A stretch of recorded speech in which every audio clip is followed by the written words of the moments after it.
4 elections in 1 year. Yeah. Like, so what does it take? Well, it takes a solid team.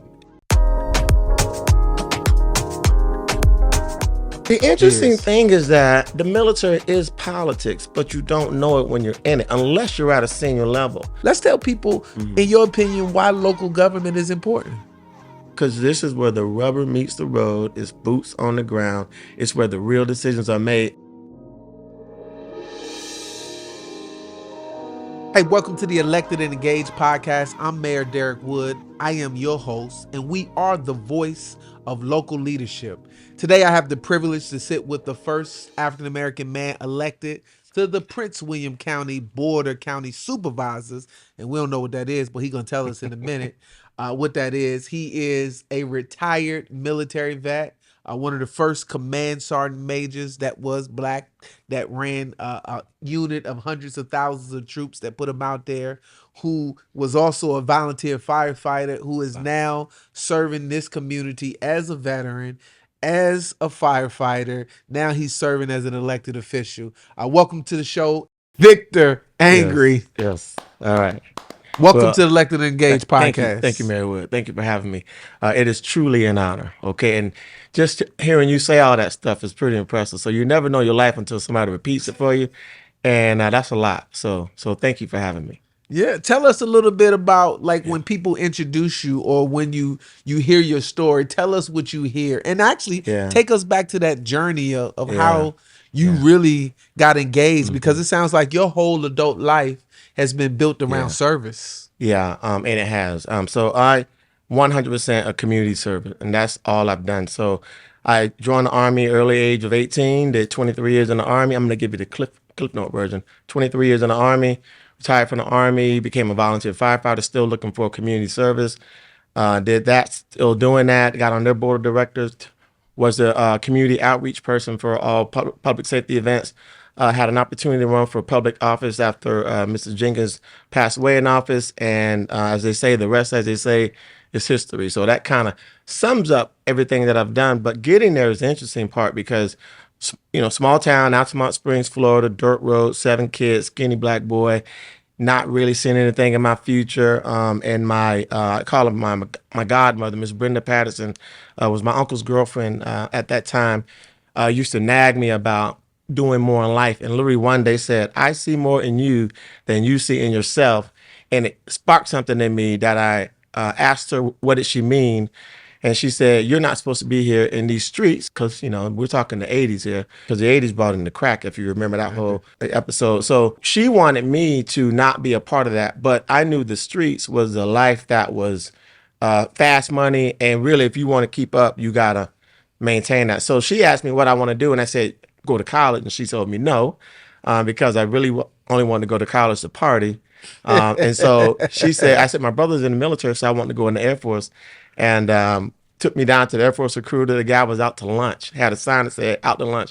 Army recruiter caught me. And the rest, as they say, is that history. So now I get into the military, and I got to say, it was just a fast track of a world, because other people saw that there was something in me, and they would take me under their wing. This is where that mentorship comes in. They would take me under their wing and literally catapult me into these other areas, thus going from E1 to E9 and being what I like to say, the first African-American to be the command sergeant major of the entire Army National Guard, 368,200 troops and their family members. And their family members. So that's double. So you was responsible for over 700,000. Yes, sir. Then retired from that. And that retirement was unique and special for me because it was standing room only at the National Guard headquarters building downtown DC, and people came from all over. So, out of state, drove down. It was just amazing to see that many people there for me, for my service.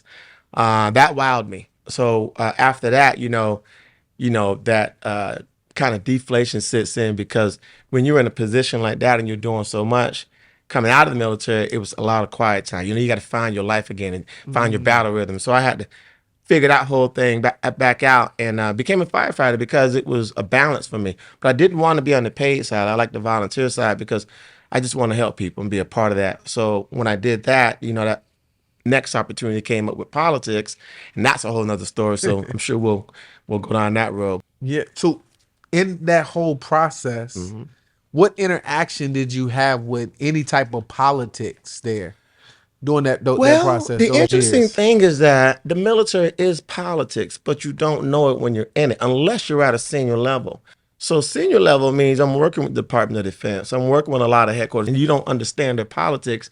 I'm probably until you get into politics, right? But I realized real quick, politics are always they've always been around us. They're even in the fire department, right? So Mm-hmm. if you're just doing the job and want to go out and save lives and be a great medic and all that good stuff, you're not necessarily around the politics. But there's politics to all of that too. So it's just when you get away from it and you're into something like this where we're truly into political positions, you start looking back on the fact that, I've always been dealing with politics, right? Mm. So, So politics means different things to hmm different people. hmm I'm curious, how would you describe the yeah. word politics? I'll give three different levels of it. In the military, that political game there is really about the mission of the force, right? And so think about it. We have Army, Navy, Air Force, Marine, Coast Guard, and Space Force.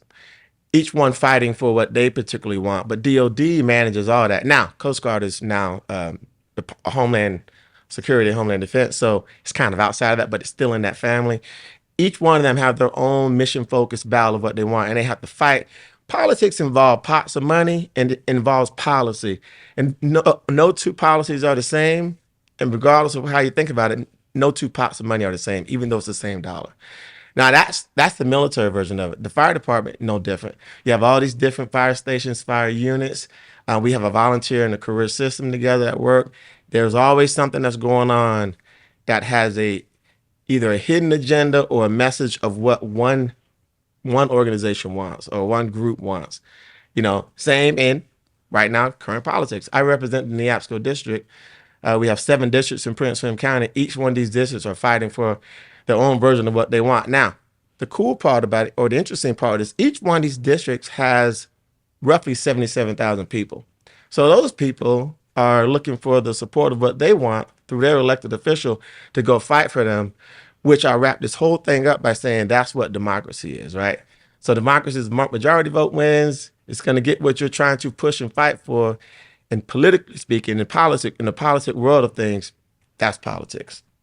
Wow. So how did you end up going from command sergeant major, Mm-hmm. self-reflection, I Mm-hmm. need to not get paid to be a firefighter, but I want to be a volunteer Yeah. firefighter, to now all of a sudden Yeah. I should run for this vacant open Right. seat on the board of county supervisors. And we got to get back to that because a lot of my people Mm-hmm. watching only heard of mayors and city Right. council. Right. So we got to figure out what is The this? supervisor. What is a supervisor, Yeah. right? Yeah. So let me just start first by saying I didn't say nothing about I should be in politics because, I did not seek politics. Okay.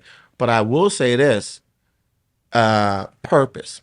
I've literally always known my purpose in life. And when I tell you I'm a public servant, everything that happened to me when I saw it, I'm like, wow, I'm walking in my purpose. Like I know it.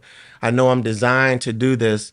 And so every connection point from the military to the fire department to into this politics has been destined, like preordained. In 2018, roughly into 2018, the situation with Mr. Jenkins happened, and they were looking for someone to fill that seat. So when I was asked again, I looked over everything they put together on my career, and I said, "Wow, I'm literally destined to be here to do this." Like, and so you can't say no to that because that's like saying no to God, and that's not good. So, So that was a special election yes, it was. Yes, sir. because somebody passed away in the seat, Yes, sir. Yes, sir. and so you won that special election. With that special election, you made history Yes, sir. in Prince William County. Tell us a little bit about that. That was a rough year. I ran 4 elections that year just to be confirmed for the 2020 team, if you will. Wait a second. 4 4, elections yes, in sir. 1 year. 4 elections. Started in February. I had the Firehouse Caucus because when Supervisor Jenkins passed away, it's a Democratic seat, but at that time, now a Republican can run. So my Firehouse Caucus was first to run against literally a primary, a mini primary for the Democrats who wanted the seat. So this is good. This is educational. Firehouse caucus. Did you Caucus. set something on fire in the house? Well, basically, it's like a fire in the house like that because it has to happen so fast. So they had to whip this thing together. The interesting thing is they really did it in the firehouse too. We did it at Fire Station 13. Had a quick firehouse caucus. It basically gives every candidate 2 weeks to put their stuff together, get out, knock doors, and get as many people to the polls as they can to vote for How them. many precincts at this time Well, this is just one. for Yeah. the Yes. firehouse? Yes. Okay. So they are. So you bring your people that want to vote for you that day to that election that day, and they vote for you. Whoever wins that, So and it's a popularity contest. popularity contest, and so whoever wins that in March, I believe it was February, March, April, I had to run against Devendra Singh, who wanted to run against me for that seat to be. Let's see. So he was my Republican that ran against me. And then I won the seat. So now I'm in office, technically in office as the Neabsco District Supervisor. But in June, the normal primaries are up because elections are June and November. So in June, the normal primaries are up, and the same people who ran against me in February ran against me again in June. So I had to run against all of them again. The only good thing was that Devendra Singh said I did so well running against him in March. He wasn't going to run against me in November. So still had that election, still had to run a light race, but literally 4 races leading to November to finally now allow me to win and be on the winning the ticket, if you will, for the 2020 team that came in. So What does, and I think this is a good teachable moment. What does it look like to campaign and to prepare to yeah, get elected? Because you ran yeah, 4 elections in I one did. year, so that leapfrog your experience. Yeah. What is that So process of running 4 elections in one year? yeah. Like, so what does it take?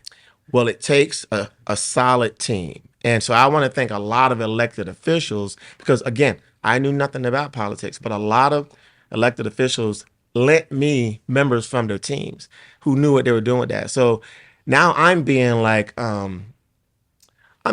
shuffled around like a show horse to all these different people asking me questions, learning from me. What did I do? So I remember I told a story about how I saved this gentleman's life one time. They're like, "Oh my God, you saved someone's life?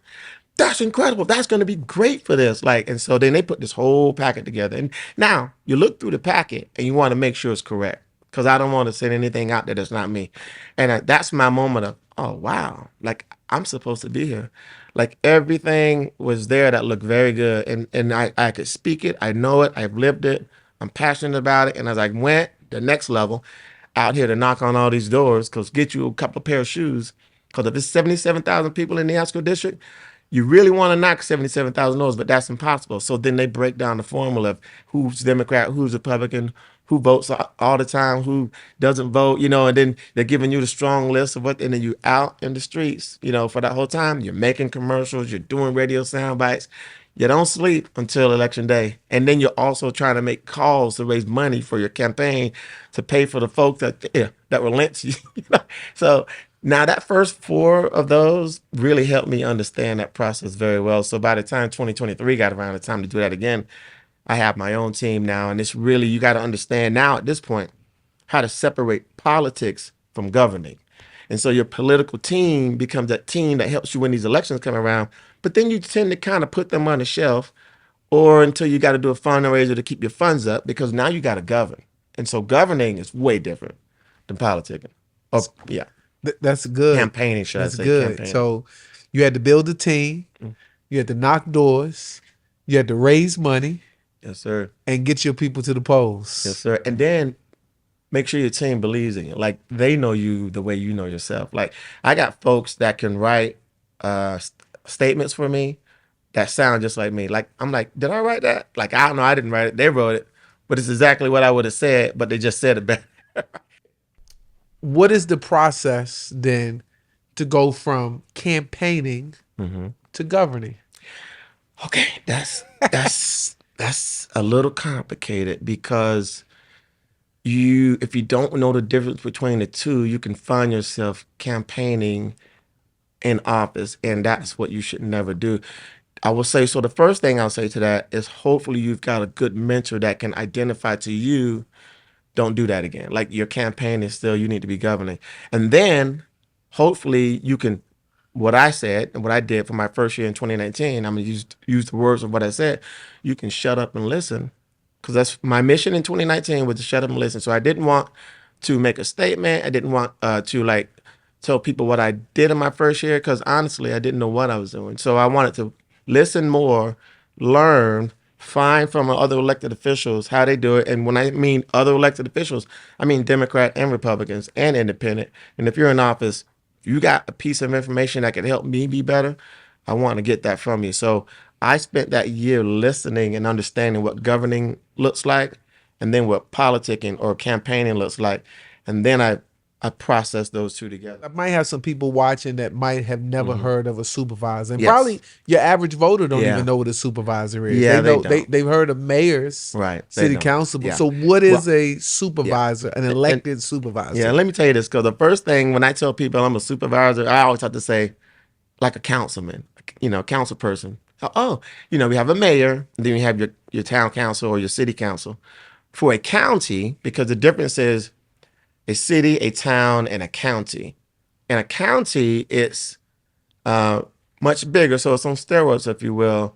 But each of those council people are called supervisors that represent a district. And so we have, instead of a mayor, we have a chair, and the chair is basically a mayor, and the mayor is that chair, I'll say, is at large. So that person is elected in Prince William County, a county of 438, well, what is it, 468,000, roughly 70,000 people. Almost a If half a that, million. yeah, almost half a million. If you could get all those people to vote for you, that's the chair's electoral votes right there. For supervisors, I represent Neabsco District. District has roughly 77,000 people in it, split between parties, right? But those are the people who can elect me in office. So if you don't live in the Yapsco district, you can't vote for Vic Angry. Vice versa for the other 6 districts. The chair is the only one who can be voted by the entire county. Now, cities and towns, everybody's at large pretty much. So everybody votes. The entire population of the town and the city can vote for all those positions for all those people. So that's the biggest difference between what a supervisor is the fact that my votes only come from my district, and the people I represent are the 400 or half a million people, because that's the purpose of that dais. I don't get to come in and vote for projects I want in Neabsco as if I'm a mayor or the chair, because I guess you got your town council you got to go through too, but I have to bring all that to the board, and that's the beauty of democracy, right?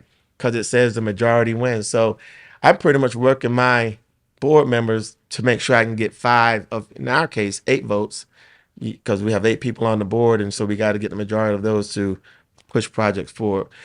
Most of the time, countywide, it's a supervisor's role, so other elected officials don't challenge those supervisors. If I come in and say I'm doing something in the APSCO, but there's always those contentious subjects. Right now, we have one going on with an indoor sports center or complex to try to pull, and so that one doesn't have it doesn't have a easy pass right now. So So tell us a little bit about the demographics of the people you mhm. represent and the glass ceiling that you came Yeah, in and broke. And yeah. what does it mean that you broke that glass ceiling? Yeah. So I'm not new to breaking glass ceilings. I'll start there. But Okay. being here in Prince William County, I have to recognize that. So some people can be modest about by breaking glass ceilings because it's about, well, I did this. I'm an American. We're all the same. Yes, we are. But again, it was 2019 before I got on that board. 2019. Yeah. So it has to be understood, and I have to acknowledge and recognize I broke a glass ceiling. Now, what is that glass ceiling? Let's just call it what it is. Prince William County is a majority minority county. It now there's debate, but it is the number one largest county in the Commonwealth of Virginia. 95 localities, 95 counties. It's the largest of the majority minority. Now, what does majority minority mean?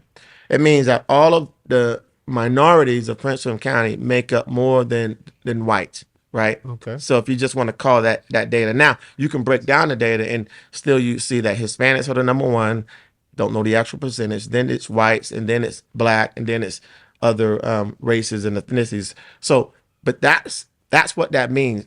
Recognizing that it's 2019 and we just put a first black person in office the fact that it just happened is really, it's kind of a thing that, we can do better. And we should always let folks know that they can always be better and do this as well. Anybody can do this. But what do you think the challenge was again of getting minorities engaged or Yeah. even elected in local politics? Well, well, let's talk about it. Right now, we still have the lowest engagement, and I'm talking local politics. Okay. If you come in my chamber right now, I'm going to say mine, it's all of ours, but if you come in the chamber, you don't see a lot of people that look like me in that chamber screaming for what their issues or needs are. That's one of the educational points that I want to drive is that everybody wants to talk about, we need more restaurants, we need more nightlife, we don't have anything going on. Don't tell me down on the street when I'm in the grocery store. Come to the chamber because here's the deal: those things are recorded and they're forever recorded. And we make decisions based on the populace of people that come in saying what these needs are. So we have a lot of needs, a lot of minority needs. We are doing what we can on a board now that has 5 blacks on it.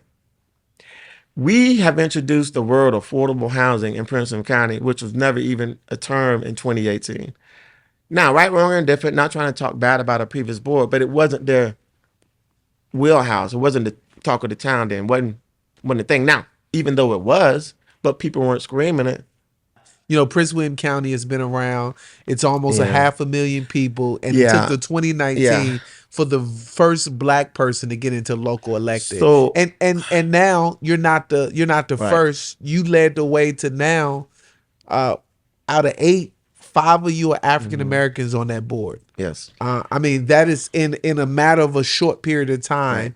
This majority minority community has now full representation. What do you think the key now in getting more engagement Yeah. and representation inside those chambers? Yeah. So first, let me just answer. You said, how does it feel and to protect that? And I will tell you, it's a honor, right? But that balance is the reason I carry myself the way I do is because let's just go to the other side. This isn't about like, blacks were done wrong for so long, and now I'm in office, and I'm gonna make sure, white people go through the stuff we went through, anything crazy like that, right? So the balance is showing that, when it comes to governing, I'm governing fairly and accordingly and giving opportunities for everyone.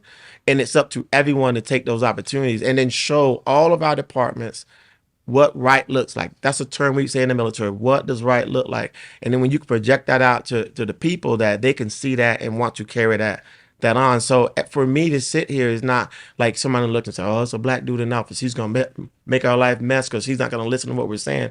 No, I'm listening to everything we say, but I'm happy to be here to represent the change that is occurring in Prince William County that benefits everyone. So when they say the people of Prince William County have spoken, all of the people have to speak. You can't come in my chamber with 50 people and none of them look like me and you say the people have spoken.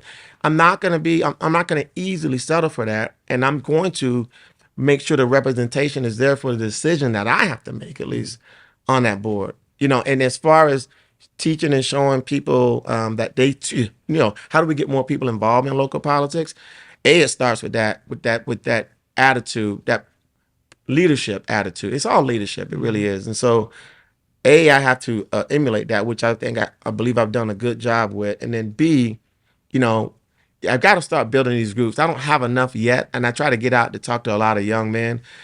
Right now, so I'm really trying to hit a young African American male population because I'm seeing so much problem in our communities with that particular group. But now it's all, kids say the truth, but really men.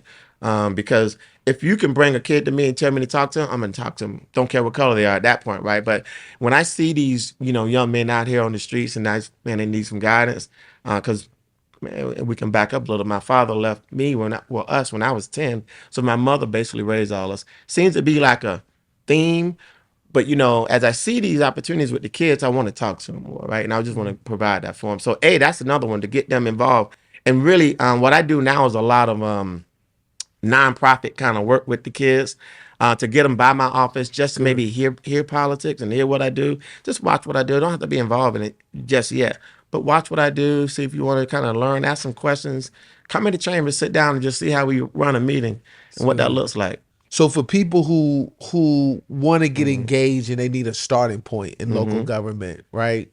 We've been hearing now a lot of what do you call it? A lot of rappers, celebrities. Big Yeah. Mike has been Yeah. real vocal about, Yeah. hey, you got the presidential election this year, but also there are people on the bottom of the ticket. And if you really want to make a difference in your community, you're going to make a difference in Yeah. local government, right? Hence why we're talking elected, engaged, the Boots on the voice ground. of Yes. local Yes. politics. Yes. You know, what is it can people can do who don't know what local politics is and how important it is? First of all, let's tell people, in your opinion, why local government is important. Because this is where the rubber meets the road. It's boots on the ground. It's where the real decisions are made, and it's where it's nonpartisan. It's not nonpartisan. Like you don't get to come to my office and I say, are you a Republican or a Democrat? So local politics are the best absolute politics because the decisions we make affect everyday people, from your traffic, your school safety, your police department, your fire department, your grocery store up the street or the grocery store that you don't have, the restaurant that you wish you saw, some community, some lights in your neighborhood at night, a new park because yours is old now. Like all of that stuff is local politics where all of our everyday living exists. So now it's a man or woman watching right now. Tell them why they need to be engaged right now and how to get Yeah. engaged. So why you need to be engaged? Because I work for them, for you, right? How you need to get engaged?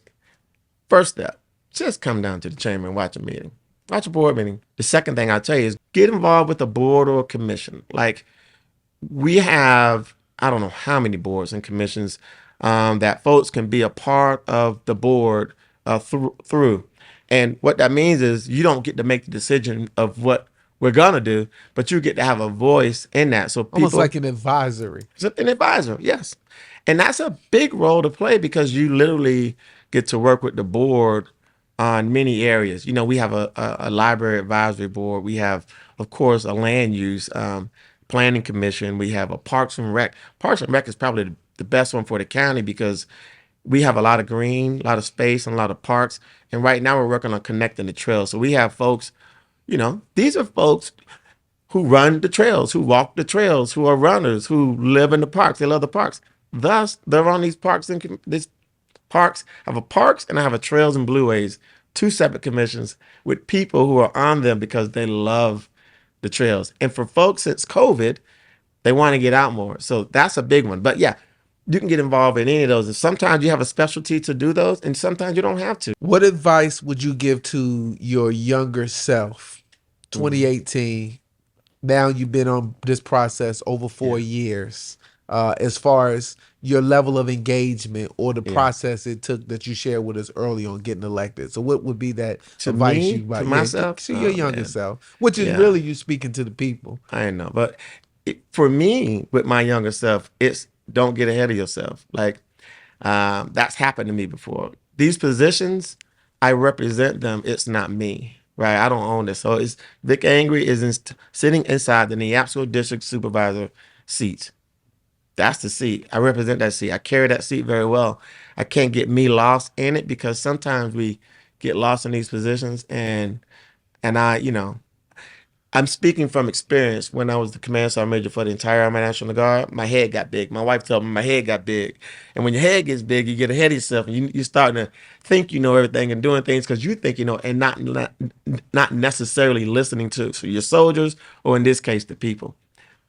I'm here to tell the people I'm not ahead of the people. I'm listening to the people every day. I have advisory boards outside of advisory boards, personal ones from my office that I work with people on issues just so I can make sure I'm on the right track, like I'm tracking just as best I can before I make a decision on something that I have to.